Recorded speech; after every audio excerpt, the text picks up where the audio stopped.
பவுலா இருக்கட்டும், எலியாவா இருக்கட்டும், இவங்கெல்லாம் யாரு? பிறக்கும் போதே சூப்பர் நேச்சுரல்லாம் கிடையாதுங்க.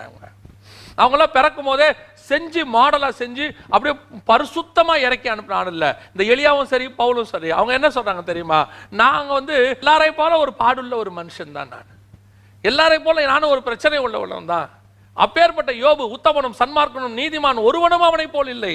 அவரே சொல்றாரு, நான் என் கண்களோடு கூட உடன்படிக்கை பண்ணி இருக்கிறேன். என் கண்களோடு கூட உடன்படிக்கை பண்ணின நான் ஒரு கன்னிகையின் மேல் நோக்கமாக இருப்பது எப்படி?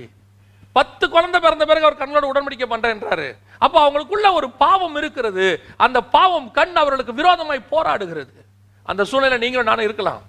இன்னைக்கு ஆண்டவர் சொல்றாரு, அந்த சூழ்நிலை இருக்கக்கூடிய உன்னையும் என்னையும் தான் கர்த்தர் மாடலாக மாத்த போறார். அநேகருக்கு உன்னை மாடலாய் மாத்துவார். இல்ல முடியாது நான் போயிட்டேன் அப்படின்னு சொன்னா, இன்னைக்கு ஆண்டவர் உனக்கு கொடுக்கிற ஒரு வார்த்தை என்ன தெரியுமா? நீ எழும்பு, உன் சபையா இருக்கட்டும், நீயா இருக்கட்டும், அநேகருக்கு மாடலா மாற போறீங்க. உங்களை